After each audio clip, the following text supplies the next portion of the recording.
number of slides presenting data about our community. But when I saw the slides that the other presenters had, I thought, well, we don't want to just have data slides. So instead, Patrick gave me the liberty to have some fun. So what I wanted to do is to give us a little foundation underneath this downtown area by presenting a little bit of a history. Now, if you think back about our economic heritage, what we learn is that the original residents of this area found an abundance of natural resources here. Fish and shellfish, and just an unbelievable paradise. And actually the first industry that we had in this area was developed by these Native Americans who, finding no hard stone to make projectile points out of, developed a shell tool technology where they carved native shell into all different types of tools and ornament and jewelry and things like that. By 1769, at a time when Britain owned Florida, a cartographer named Bernard Romans actually visited the area, reported that all of the Native Americans were gone. They had been kind of wiped out by the disease like the common cold, the flu, the chickenpox, the measles. And the people that were living here along the shore of Sarasota were Spaniards who used Cuba as a home base to establish their fisheries. And they came up to the west coast of Florida and they established their fisheries here. And this map that you see here is actually from 1770. You can see Boca, Sarasota. This is one of the first times that the name appears. This is where Big Pass is today, mouth into Sarasota. And you can see features like the Myakka River, the downtown Venice area, and Siesta Key at the time was called Clam Island. And in purple at the top, I've got an arrow directing you toward where downtown Sarasota would end up. Now, this was a value-added economy.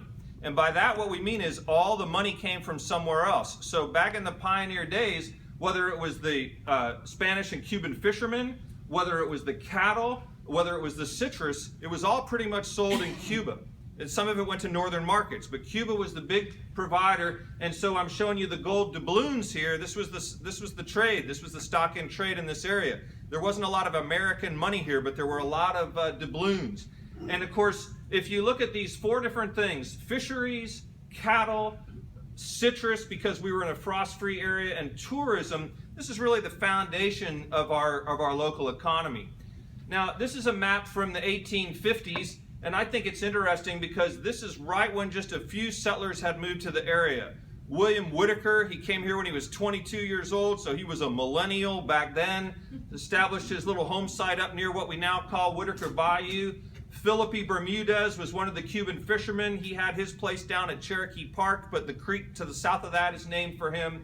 And Hudson, who was out of the area by the war between the states, long gone by the 1880s, has a little creek that takes his name called Hudson's Bayou, which kind of defines the south edge of downtown. And on this map, Longboat Key is shown as Sarasota Key. Lido's not even shown as separate islands, but you can see that the cartographers did place St. Armand's and Bird Key in the bay. So there is enough detail there to kind of get an understanding of what was going on in the area. Now, the downtown Sarasota was literally put on the map through another outside investment, this one through a company called the Florida Mortgage and Investment Company that was a Scottish firm that had purchased thousands of acres in Florida and was dead set on creating a colony of people from the British Isles to come and settle here. And so a number of families arrived in 1885. They expected to find a modern city with homes and businesses and churches and schools. And instead what they found were basically the pioneers that I just showed you.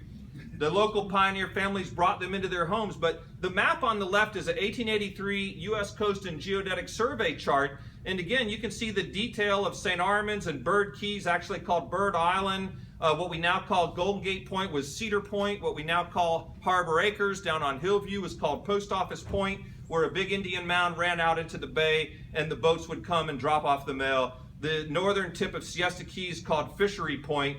And then again, this original plat of the town of Sarasota, which is kind of fascinating because this is 1886 and actually shows some of the buildings that were being built and the streets being laid out. This is where Gulfstream Avenue, Palm Avenue, Lemon Avenue, Orange Avenue, Central Avenue used to be called Mango, US 41 running north was Banana, and Ringling was Strawberry back on this map. But that's where all those names came from, and the whole idea was to make this sound like a great place to be, very tropical place to establish your home site.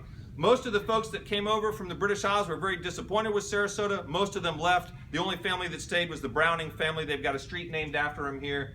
But at any rate, this is what the town looked like 2 years after they first arrived. You've got a dock at the foot of Main Street.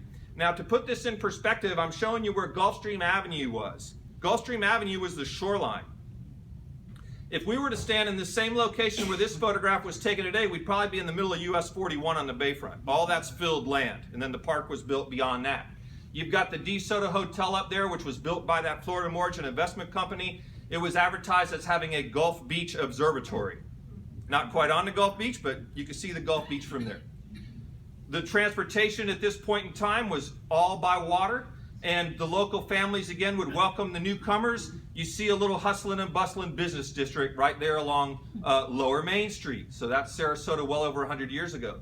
Transportation really changed everything. The first federal dredging project in the state of Florida opened up a little place called Long Bar Cut between Tampa Bay and Sarasota, allowing this mistletoe steamer to run 3 times a week between Tampa and Sarasota. This way you could sell your citrus, you could sell your pigs, your cattle, your fish loaded on board, go north. Meanwhile, the tourists would come south. By 1903, we had a real railroad, the Seaboard Airline, connected to Tampa and all points north.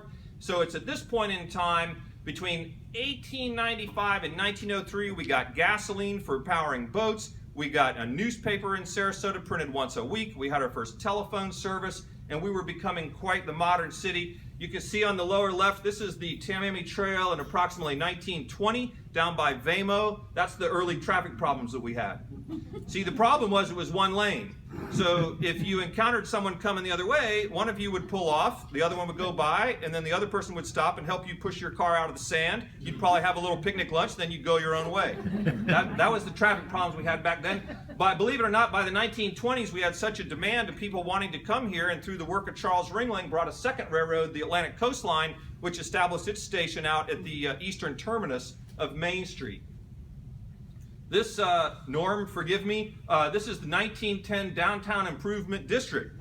You can see what's going on here. By the way, right after Thanksgiving in 1905, the entire town of Arcadia burned off the map. They were all wood frame buildings. They only had 3 buildings survive that were made out of brick.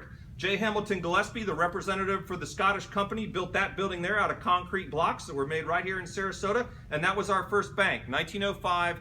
Concrete block, you could trust your money in the bank, it wasn't going to burn down. You notice we got a roundabout at 5 points. Long before roundabouts were popular, we had it at 5 points. Look at the creative signage. We've got a sandwich board, and then the drugstore, the Badger Drugs there, had the mortar and pestle to kind of let people know, hey, here's what we sell in the building. We've got some movers and shakers talking about the next improvement over there. You notice we have street trees. We were talking about trees earlier, a lot of nice street trees. You can see the Wi-Fi hub. A single automobile. And this is an old photo, 1890, Friends of the Legacy Trail. And then, if you haven't seen it already, look at the ruts that were left in the road by the Thunder by the Bay, 1910. So we've been dealing with this stuff for a long time. You know, everything converged to make Sarasota the ideal place for people to come and visit. And Virginia will tell you more about this later, but the fishing, the beauty of the area, whether it's tarpon fishing or other fishing, just the sheer beauty of the area, and you can see how we were promoted. We were still a part of Manatee County when we became a city in 1913, and this was the type of brochure that the railroads would put out. So we were called the Sarasota Bay District. That's how we differentiated ourselves from Bradenton and the old community of Manatee. We were the Sarasota Bay District. Look what it says here. A land with perfect climatic conditions where nature has eliminated winter from the scheme of life for the benefit of mind, body, and purse. So they were thinking economic development, of course, back then. The 1920s was a tremendous time of growth. The county was established in July of 1921. We're flexing our muscles down here in that southern part of Manatee County. The Miramar apartments were built in 30 days to accommodate the tourist season of 23. The Miramar Hotel was built in 90 days to accommodate the tourist season of 1924. And then we built our first skyscraper in 1924-25, the Palms Hotel, which is still there today at the corner of Main and Palm. There's a little restaurant down there now. And if you look, they got the tables outside. They got the tables outside back in this early postcard. And then we actually had a total of 4 skyscrapers built within a couple of years. And if you look real close at the image down on the far left, those are the union workers who are working on Charles Ringling's Terrace Hotel. They took the day off to go to a baseball game at Payne Park, and they're walking back to the project to get the work done. So the 20s was just a time of thriving Sarasota. You can see how much the area grew. John Ringling was developing St. Armands. Owen Burns was developing places like Washington Park. Gillespie Park was being built out. And the city leaders felt that we needed to get our hands around planning. So we invited really the father of urban planning, John Nolan, to come to Sarasota. And he developed the plan that you see to your left. This plan is fascinating to look back at now because you can see Payne Park in all its glory. You can see that Nolan envisioned the Legacy Trail extension long before the Friends of the Legacy Trail did, paralleling the railroad tracks, and instead of coming into Payne Park, coming all the way up and going across the 10th Street rim ditch over to Payne Terminal. By the way, he labels the area that's up now by the Van Wezel as the Bayfront Greenway, and the precise site of Van Wezel is called Havana Square. And then further south on Golden Gate Point, where the bridge used to depart to take you over to St. Armands, Bird Key, and Lido, that was shown with a roundabout called the Ringling Circus. So, it's fascinating how we were doing this urban planning with really the best in the industry.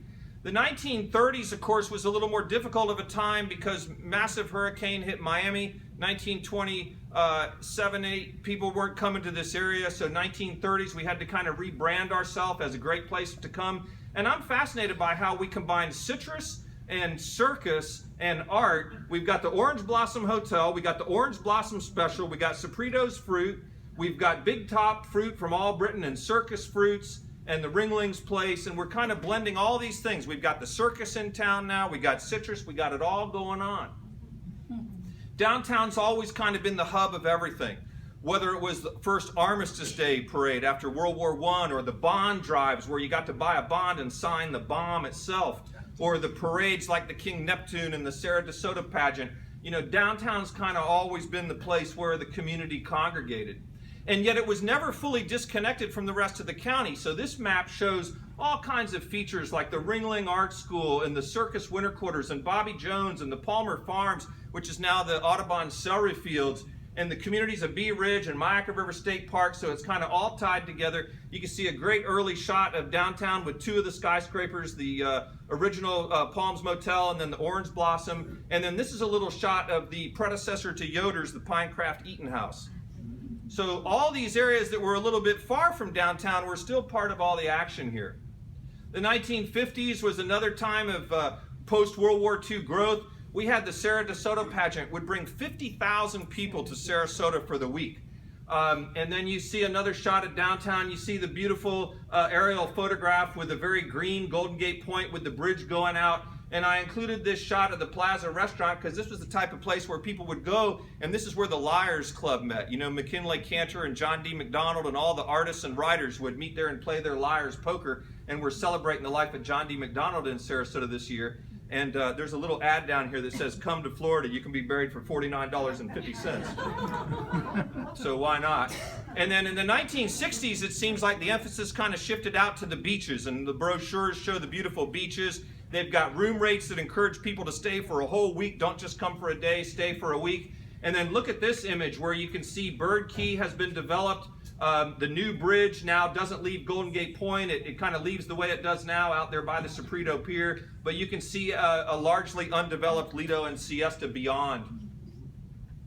And then things kind of started to change. The emphasis left downtown, right? And we started building places like Ringling Shopping Center way out east, and Southgate way down south, and Kensington Park, where you could get a house for $400 down and pay $72.50 a month and have your own house. The interstate was on its way, and so things were really changing and getting pulled out to the east. And so that kind of gives you a little sense of the past and leaves us ready for our next presentation, because from this point we're going to leave the past and see what the future has to hold.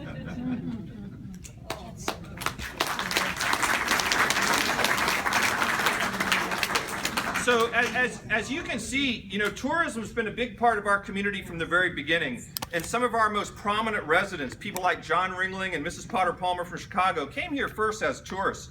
Our first panelist is a certified destination management executive and has served at the helm of Visit Sarasota County since 1999.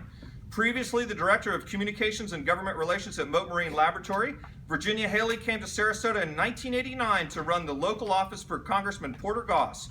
Prior to that, she worked in Washington, D.C. in Ronald Reagan's administration as the Director of Scheduling, Security, and Protocol for the Department of Health and Human Services.